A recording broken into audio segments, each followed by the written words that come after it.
আপনি কত পাপ করেছেন, কত অন্যায় করেছেন, কত মিথ্যা বলেছেন, কত নামাজ কাজা করেছেন। আপনার পাপ, আপনার অন্যায়, আপনার অপরাধ যদি হয় খালের পানির সমান, বিলের পানির সমান, জেনে রাখবেন আল্লাহর দয়া হচ্ছে সাগরের পানির সমান। আমাদের পাপ, আমাদের অন্যায় যদি হয় পাহাড়ের সমান, আল্লাহর দয়া হচ্ছে আকাশের সমান। লা তাকনাতু মির রাহমাতিল্লাহ, আল্লাহ বললেন কখনো আমার রহমত থেকে নিরাশ হইও না। এজন্য বিপদে আপদে সব সময় আমরা প্রশংসা করব একজনের, চিল্লায় বলতে হবে তিনি কে? তিনি হচ্ছেন আল্লাহ। তিনি চাইলেই আমাদের সব গুনাহগুলো মাফ করে দিতে পারেন। এখানে আওয়াজ করে কে? কুটসাব গ্রামবাসীর লিডাররা এদিকে নাই? ওদেরকে ধরে নিয়ে আসেন আমার সামনে। আওয়াজ করছে কে? নিয়ে আসেন এখানে, ওদেরকে একটু দেখি। এখানে আনেন। কে আওয়াজ করে ওখানে? এখানে কোরআনের কথা হচ্ছে, কোনো আওয়াজ হবে না, কোনো সাউন্ড চলবে না। আল্লাহর ভালোবাসার কোনো শেষ নাই, তার দয়ার কোনো শেষ নাই। এজন্য আমরা চাইবো শুধুমাত্র একজনের কাছে, তিনি কে? আপনি বিপদে পড়েছেন, আপনারা বিপদ থেকে রক্ষা করতে পারে কে? আপনি অসুস্থ, আপনাকে সুস্থ করে দিতে পারে কে? আপনি বিয়ে করেছেন, 10 বছরের দাম্পত্য জীবন, আপনার সন্তান হয়নি, এখন সন্তানটা দিতে পারে কে? নাকি মাজারে গেলে সন্তান পাওয়া যায়? অনেকে মাজারে যে মানত করে সন্তান পাওয়ার আশায়, এরকম লোক আমাদের আশেপাশে আছে না নাই? একটু আকল খাটান আর বুঝবার চেষ্টা করেন। মাজারে গেলে যদি সন্তান হতো, তাহলে গরুর যে বাচ্চা হয়, ছাগলের যে বাচ্চা হয়, ছাগল কোন মাজারে যায়? গরুর যে বাচ্চা হইলো, গরু কোন মাজারে যে বাচ্চা পেল? কথা বুঝতে পেরেছেন? তার মানে কোন মাজার থেকে সন্তান পাওয়া যায় না। কোন বাবার দরবারে গেলে সন্তান পাওয়া যায় না। কেউ কাউরে কিছু করে দিতে পারে না, করে দিতে পারে একজন, তিনি কে? সব সময় সে আল্লাহর প্রশংসা করার দরকার আছে না নাই? কম কম না বেশি বেশি? আল্লাহর প্রশংসা করতে হবে বেশি বেশি। বিশ্বনবী ঈসা ইসলাম মসজিদে নববীতে একটা হাদিসের বঙ্গানুবাদ শোনাই আপনাদেরকে। তিনি মসজিদে নববীতে নামাজ শুরু করেছেন আল্লাহু আকবার বলে। বিশ্বনবীর মসজিদে নববীর জামাতের পদ্ধতি ছিল, সেখানে আমরা যেমন আমাদের মসজিদে শুধু পুরুষরা যাই, ওনার মসজিদে শুধু পুরুষরা যেতেন না, নারীরাও যেত। সুবহানাল্লাহ পড়েন। হিজরা, হিজরা চিনেন? ডাক্তারি ভাষায় এদেরকে বলে হার্মোফ্রোডাইট। ডাক্তার যারা আছেন বুঝবেন। হার্মোফ্রোডাইট, বাইসেক্সুয়াল, উভয় লিঙ্গ এরা, মিডল জেন্ডার, পুরুষও না নারীও না, এরকম করেও আল্লাহ কিছু মানুষ বানায়। আমরা যে পুরুষ হয়েছি, বানিয়েছে কে? আমাদের বোন, আমাদের মা, ওদেরকে নারী বানিয়েছে কে? আবার আমাদের অনেকের সন্তান পুরুষও হয় না, নারীও হয় না, মাঝামাঝি আরেকটা জেন্ডার হয়, বাইসেক্সুয়াল বলে, শিমেল, হিজরা। ওদেরকে হিজরা করে বানালো কে? আপনি আর আমি হিজরা হইতে পারতাম না? পারতাম। আমার বোন, আমার মা, ওরা হিজরা হতে পারতো না? পারতো। সবার পরীক্ষা। আমরা ছেলে হয়েছি, আল্লাহ আমাদেরকে ছেলে বানিয়ে পরীক্ষা করছেন। যারা নারী হিসেবে দুনিয়ায় এসেছে, আল্লাহ তাদেরকে নারী বানিয়ে পরীক্ষা করছে। যারা হিজরা হয়ে পৃথিবীতে এসেছে, তারা হিজরা, আল্লাহ তাদেরকে হিজরা বানিয়ে পরীক্ষা করছে। পুরো পৃথিবীটাই পরীক্ষা। এজন্য হিজরা দেখলে হাসাহাসি করবেন না। অনেকে হিজরা দেখলে হাসাহাসি করে, ওদেরকে সামাজিক মর্যাদা দিতে চায় না। এক লোকের ধরেন 2 ছেলে 2 মেয়ে, আরেকটা হয়েছে হিজরা। তো বাসায় মেহমান আসলে ওই 2 ছেলে আর 2 মেয়েকে নিয়ে পরিচয় করায় মেহমানদের সাথে। হিজরাটা রেখে তুই আসিস না, তুই ঘরে থাক। এভাবে সে ফ্যামিলির একেবারে কর্নারে অবস্থান করে। ফলে সে আমাদের সমাজে থাকতে চায় না। সে খুঁজতে চায় যে আমার মতো এরকম সমাজে আর কে আছে দেখি। খুঁজে খুঁজে তার একটা সংঘবদ্ধ চক্র হয়ে যায়। তখনই তারা জীবিকার তাগিদে রাস্তায় নেমে পড়ে। আর হিংস্র প্রাণীর মতো শুক্রবারে জামাইয়ের গাড়ি যদি দেখে, বরের গাড়ি, ওইটা আটকায়। রাস্তাঘাটে ট্রাকের ড্রাইভার থেকে টাকা তোলে, প্রাইভেট কার যারা চালায়, গাড়ি চালায়, ওদের থেকে টাকা তোলে না? এর কারণ এদেরকে আমরা সামাজিকভাবে সম্মান দিতে শিখি নাই। পৃথিবীর অনেক দেশে আমি ঘুরেছি, ওখানে দেখেছি হিজড়াদেরকে সামাজিকভাবে অনেক বেশি রেসপেক্ট করা হয়, যাতে ওরা নিজেদেরকে কর্নার ম্যান না ভাবে যে আমরা এক পাশের মানুষ। না, তারাও মেইন স্ট্রিমের, মূল স্রোতের মানুষ। তাদেরকে বিভিন্ন কাজে সুযোগ করে দেওয়া উচিত। পৃথিবীর অনেক জায়গায় আমি অনেক শপিং মলে শপিং করতে যেয়ে দেখেছি যে শপিং মলের সুপার শপের যারা স্টাফ আছে তারা হিজড়া। বাংলাদেশে একটা সিদ্ধান্ত হয়েছিল যে ট্রাফিক সিগন্যালের এইখানে হিজড়াদেরকে কাজে লাগাবে, কারণ হিজড়াদেরকে মানুষ যে কারণেই হোক একটু ভয় পায়, সিগন্যাল আর অমান্য করবে না। তারপর ওদেরকে ভোটাধিকার নিয়েও 2004 সালে খুব সম্ভব একটা আন্দোলন হয়েছিল তো সেটাও এরকম বাস্তবায়ন হয় না। এজন্য হিজড়াদেরকে নিয়ে মা বাবারা বিপাকে পড়েন। আমার একটা সন্তানও হিজড়া হয়ে জন্মাতে পারে। স্কুলে যখন আমরা বাচ্চাদেরকে ভর্তি করাতে যাই, বাচ্চার নাম, মায়ের নাম, বাবার নাম, বাচ্চার লিঙ্গ, এটা ছেলে না মেয়ে, দুইটা ঘর থাকে, কিন্তু উভয় লিঙ্গের কোনো ঘর নাই, ঠিক কিনা? এটা সামাজিকভাবে আপনারা এটার ব্যাপারে গণসচেতনতা তৈরি করতে পারেন। এখানে কেউ চেয়ারম্যান আছে কিনা আজকে জানি না, তিনি হচ্ছেন এলাকার leader, member of the parliament. যারা আপনারা যারা নেতা শ্রেণীর আছেন, তারা হিজড়াদেরকে খুঁজে তাদেরকে নিয়ে একটা সোসাইটি করতে পারে, যে তাদেরকে কাজের ব্যবস্থা করা হোক, তাদেরকে সুশিক্ষায় শিক্ষিত করা হোক, তাদের মেধাটাও দেশ গঠনের কাজে লাগানো হোক, ঠিক কিনা? এজন্য এগুলো হচ্ছে সব আল্লাহ তাআলার দান। বিশ্বনবীর মসজিদে নববীতে জামাতের ভেতরে শুধু পুরুষ সাহাবারা থাকতো না, পুরুষ থাকতো, নারী থাকতো, হিজড়া থাকতো, বাচ্চারাও থাকতো। আমরা অনেকে বাচ্চাদেরকে মসজিদে ঢুকাতে চাই না, আছে না নাই? অনেক মুরব্বী চাচারা বাচ্চাদেরকে দেখলেই খুব রেগে যায়, আছে না নাই? আপনারা এখানে মুরব্বীরা যারা আছেন, আপনারা হয়তো রাগেন না, অন্যান্য এলাকায় দেখেছি আমি যে খুব রেগে যায়, বলে যে এটারে আনছে কে? তুরস্কের বিভিন্ন মসজিদের ওয়ালে ওয়ালে লাগানো যে জামাত চলাকালীন অবস্থায় যদি পেছনে বাচ্চাদের চিল্লা চিল্লি কিচির মিচির আওয়াজ শুনতে পাওয়া না যায়, তাহলে পরবর্তী প্রজন্ম নিয়ে আপনারা ভয়ের ভেতরে থাকেন। তার মানে নেক্সট জেনারেশন তো মুসল্লি হচ্ছে না। আমরা নামাজ পড়বো, বাচ্চারা পিছনে চিল্লাফাল্লা করবে, ঠিক কিনা? এরকম পরিবেশ আমরা মসজিদে চাই কি চাই না?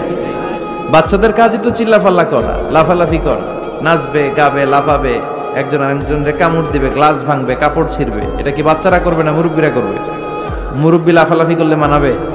কথা বলেন তো। বাচ্চাদের কাজ বাচ্চাদেরকে করতে দেন, আর সাথে করে মসজিদে নিয়ে যাবেন, বাবারা মসজিদে নিয়ে যাবেন, ওকে বুঝাবেন যে এটা আমাদের ইবাদতগাহ, এখানে বসে আমরা আমাদের স্রষ্টাকে ডাকি, এখানে দুষ্টুমি করা যাবে না। তো বিশ্বনবীর মসজিদে নববীতে জামাতের প্রথম কাতারে দাঁড়াতো, প্রথম দিকের কাতারগুলোতে দাঁড়াতো পুরুষেরা, তারপর একটা সার্টিন গ্যাপ রেখে দাঁড়াতো নারীরা, তারপরে দাঁড়াতো হিজড়ারা, তারপরে দাঁড়াতো ছোট ছোট বাচ্চারা। তো বিশ্বনবী সবাইকে নিয়ে দাঁড়িয়ে নামাজ শুরু করেছেন, আল্লাহু আকবার। রুকুতে গিয়েছেন, রুকু থেকে উঠে পড়েছেন সামি আল্লাহু লিমান হামিদা। পেছন থেকে সাহাবারা ফিসফিস আওয়াজে পড়েছে রব্বানা ওয়ালাকাল হামদ। একজন সাহাবা অতিরিক্ত আরো 4টা তাসবিহ বাড়িয়ে পড়েছে, হামদান কাসীরান তাইয়িবান মুবারাকান ফি। সালাত শেষে বিশ্বনবী সাহাবাকে বললেন, সাহাবীদের দিকে লক্ষ্য করে বললেন যে তোমরা সবাই পড়েছো রব্বানা ওয়ালাকাল হামদ, কে জন্য বাড়িয়ে পড়েছো হামদান কাসীরান তাইয়িবান মুবারাকান ফি? এই 4টা তাসবিহ কে পড়েছো? এটা তো আমি শিখাই নাই, তুমি পেলে কই? কেউ দাঁড়ায় না, ভয়ে। বিশ্বনবী অভয় দিলেন, ভয় পেও না, দাঁড়াও। একজন দাঁড়িয়ে বলল, ইয়া রাসূলুল্লাহ, আমি আল্লাহর তাসবিহ কম কম পড়লে আমার পোষায় না, আমার পড়তে মনে চাই বেশি বেশি, এজন্য আমি নিজ থেকেই 4টা তাসবিহ বানিয়ে পড়েছি। বিশ্বনবী বললেন, ভয় পেও না, তোমরা তো দেখোনি, আমি সালাতরত অবস্থায় দেখেছি বিদউ ওয়া সালাসুনা মালাইকা, তোমার এই 4টা তাসবিহর যে সওয়াব হয়েছে, এই সওয়াবটা 30 জনেরও বেশি ফেরেশতা কে কার আগে আল্লাহর আরশে পৌঁছে দিবে এ নিয়ে আকাশে প্রতিযোগিতা করছিল।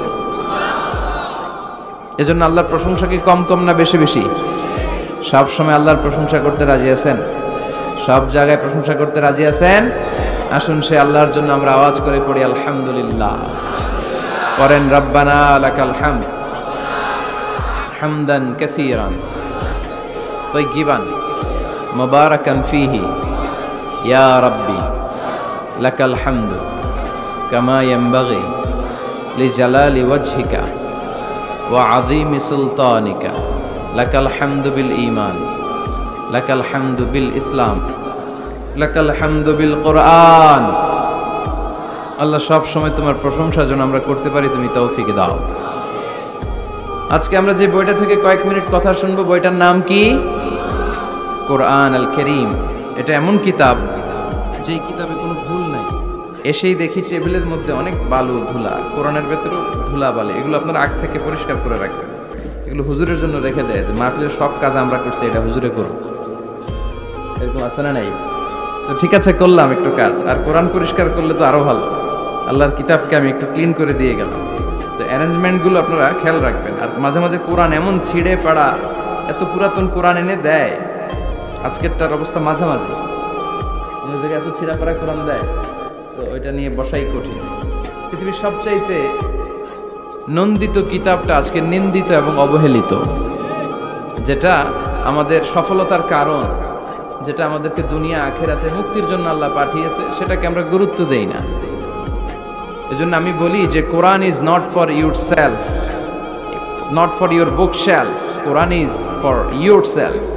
কোরআন আপনার বুক সেলফে রেখে দেওয়ার জন্য না, এটা আপনার জন্য, এটা তেলাওয়াতের জন্য এসছে।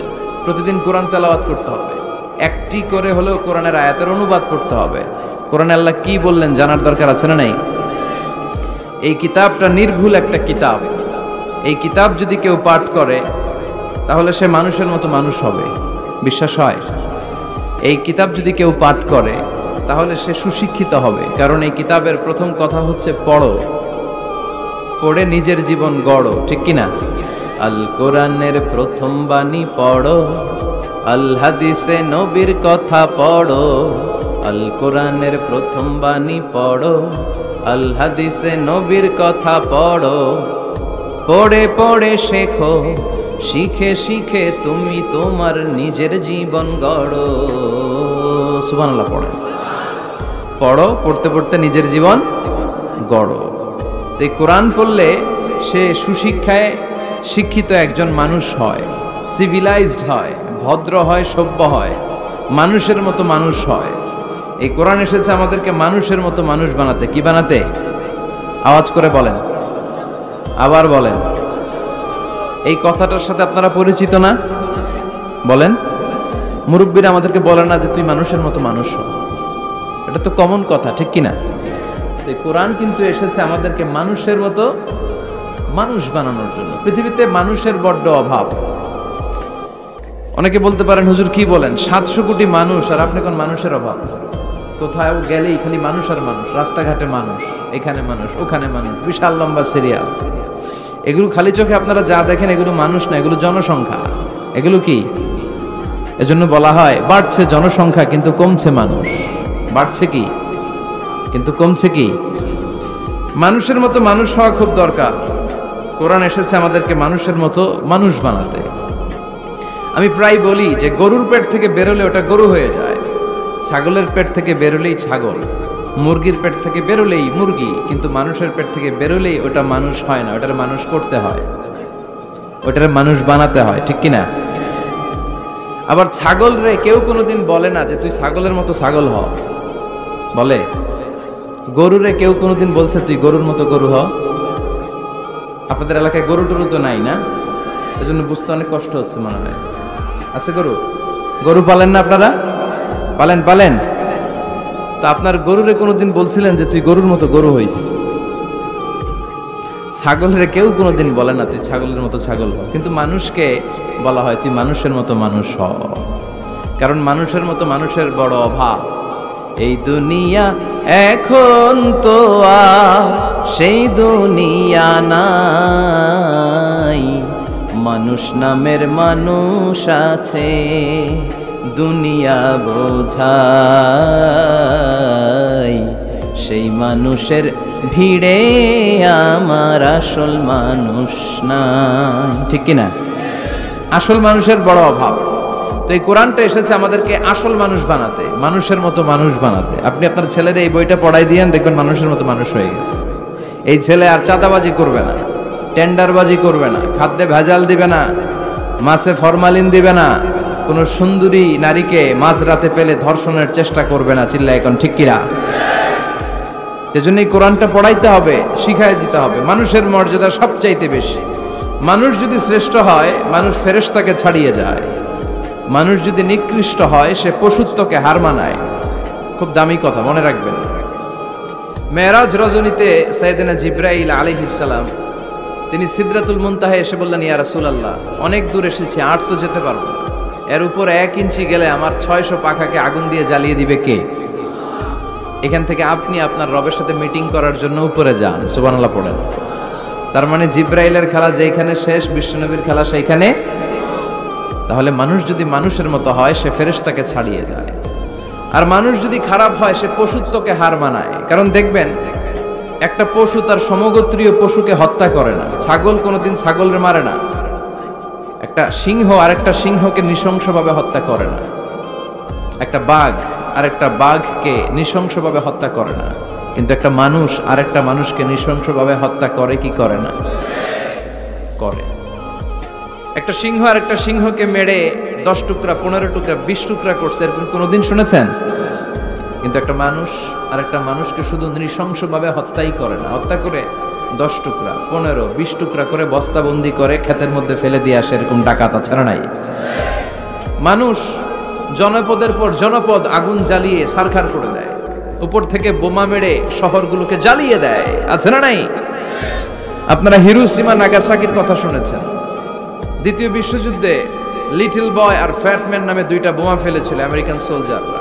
কি আজীব ঘটনা, হাজার হাজার মানুষ নিচে বসবাস করছে, ওই পাইলটরা 2টা বোমা নিয়ে উপর থেকে ছেড়ে দিল। যেই পাইলটরা ফেলতেছে ওরাও কিন্তু মানুষ, ঠিক কিনা? আর যাদেরকে মারার জন্য ফেলা হচ্ছে তারাও মানুষ। এই যে আপনাদের ঢাকা চট্টগ্রাম হাইওয়েতে মেঘনা দাউদকান্দির ডানে বায়ে ভয়ঙ্কর ধরনের ডাকাতি হয় জানেন? কুপিয়ে মানুষকে জখম করে রেখে দিয়ে যায়। আমি অবাক হই যে যারা কোপাচ্ছে এরাও মানুষ, আর যাদের টাকা ছিনতাই করে নিয়ে যাচ্ছে এরাও মানুষ। গত রাতে বা গত পরশু দেখলাম যে র্যাব ব্যাটালিয়ন 11 ওদেরকে গ্রেফতার করেছে, 8 জন ধরা পড়েছে। এগুলোরে ক্রস ফায়ারে দেওয়া দরকার, কোনো বিচার টিচারের দরকার নাই, জায়গায় ক্রস ফায়ার, চিল্লায় বলেন ঠিক কিনা? তাহলে ক্রস ফায়ারের সঠিক ব্যবহার হবে। তো মানুষ যদি ভালো হয় ফেরেশতার চেয়ে ভালো, মানুষ খারাপ হলে পশুর চেয়েও খারাপ। এখন সিদ্ধান্ত আপনার, আপনি কি ভালো হবেন না খারাপ হবেন? আমরা এমন মানুষ হতে চাই যে মানুষের মর্যাদা ফেরেশতাদের চেয়েও বেশি। এই কোরআন এসেছে আমাদেরকে মানুষের মতো মানুষ বানাতে, কোরআন এসেছে আমাদেরকে জান্নাতি বানাতে। কি বানাতে? আমরা জান্নাতে যেতে চাই না? সবাই চান? চান না কে কে দেখি? আপনি চান না? আমরা আসলে সবাই জান্নাতে যেতে চাই, ঠিক কিনা? মালিক তুমি জান্নাতে, তোমার পাশে আমায় একটি ঘর বানিয়ে দিও, একটি ঘর বানিয়ে দিও সে বিভীষিকাময় মহাদিনে, তোমার প্রতিবেশী করে নিও। মালিক তুমি জান্নাতে, তোমার পাশে আমায় একটি ঘর বানিয়ে দিও, একটি ঘর বানিয়ে দিও। পড়েন আমিন। তাহলে আমরা সবাই চাই জান্নাতে যেতে। কই যেতে? আমাদের আসলে টার্গেটই তো ওইটা। প্রত্যেকের একটা টার্গেট থাকা চাই না? আমাদের টার্গেটই এই যে আল্লাহর সন্তুষ্টি অর্জনের মধ্য দিয়ে আমরা কই ঢুকতে চাই। আর জান্নাতে যারা ঢুকলো তারা সফল, এই ঘোষণাটা কার? চিল্লায় বলতে হবে কার?